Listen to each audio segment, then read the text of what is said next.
Hi people, it's Jay here. And Phazongod420.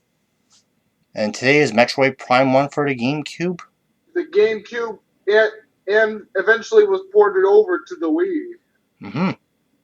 Yeah, so I got we're gonna have to put this into a short video here. Metroid Prime is one of my number one favorite games of all time. I prefer it over the sequels. It's my favorite 3D Metroid. It was the first one in its kind for the Prime series. Yeah, it was the first Metroid game that switched the formula from the classic 2D format to the 3D format. Yeah, a free first-person shooter format. Yeah, yeah. This was actually the first game I ever played ever. My first game ever. I played this game when I was 3 years old, and I figured it out. Figured it out at age 3. The first game I played was Mortal Kombat on the Super Nintendo and Killer Instinct. Yeah. No, it was my brother. My older brother had a Super Nintendo. Yeah. I didn't play many GameCube games growing up there, so. Yeah. Yeah, Metroid Prime on the GameCube. If you have the game actually released the same day as Metroid Fusion on the Game Boy Advance, the 2D Metroid. That's cool. So back then they gave you 2 Metroid games back in the day. Yeah, they released them side by side, and the interesting thing is that if you have the Game Boy Advance console, the link cable, the GameCube console, I call it Metroid Prime Fusion, you can unlock the original NES Metroid and the suit for Metroid Fusion as bonuses. Now that's cool. Yeah, the NES Metroid there, it has this. You can save it as well. You don't need to type in the password. This is one of the games I wanted to. Yeah. Originally, this game was delayed this review was delayed for a while there. It was supposed to happen a lot. This review was supposed to happen a lot sooner, though. Yeah. One thing I have to say right now is that this game needs to have an HD remaster on the Switch. It would be good on the Switch for sure. Yeah, especially with Prime 4 coming out. I find they need to port more Metroid games out, especially since they got Metroid Dread. Other than that, the Nintendo Switch Online, they should have the Game Boy service so you get Fusion and Zero Mission. They should have the Game Boy, Nintendo Game Boy, and the Game Boy Advance, and then 64. But Game Boy Advance and original Game Boy, have more variety with their stuff there. Have more variety. There's been data mines on the Nintendo 64 and Game Boy Advance. I can see Game Boy Advance happening there in order to because the 20th anniversary of the system is this year actually. Yep.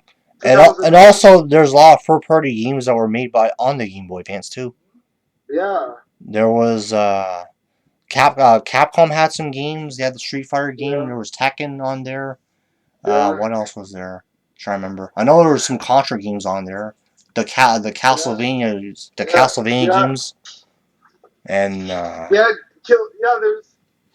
one thing about this game is that this game actually has a canceled expansion. This game has a canceled expansion there. This game was originally the original sequel for this game, Prime 2 there with the Dark Samus and such, Prime 2 doesn't have they were switching to this game called Metroid Prime 1.5.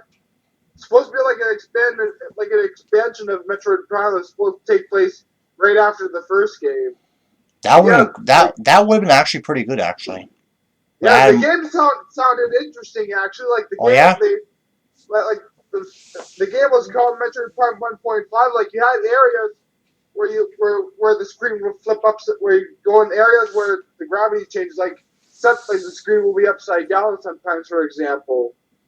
I like these enemies. These enemies are pretty cool, by the way.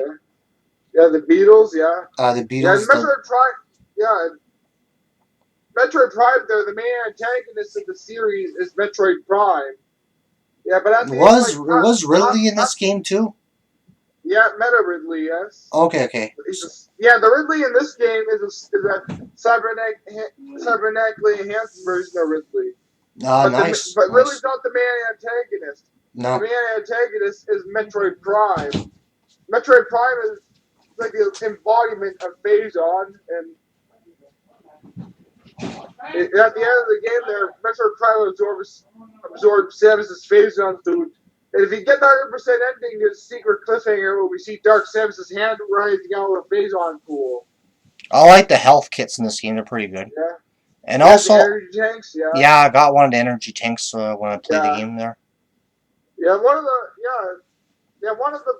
favorite items is probably like one thing, they have some pretty good items in the game. Like they have the classic items and such, but they have new items too. New items. They're like the boost ball. Okay.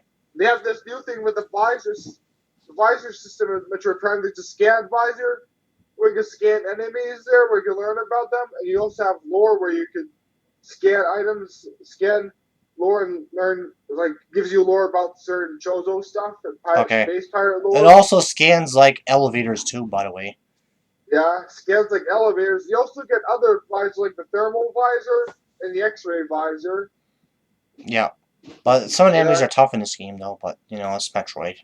Yeah. So. And the other... like, the other game, like, that's good. Yep. So what do you want to rate it out of? I'm gonna rate it probably a 10 out of 10 there. This is my favorite game of all time. Yeah, I'll go with you a 10 out of 10 as a 10 out of 10 as well. Yeah. So you don't bash me, so I'll give it a 10 out of 10. Yeah. So, all right, peace out. Yep.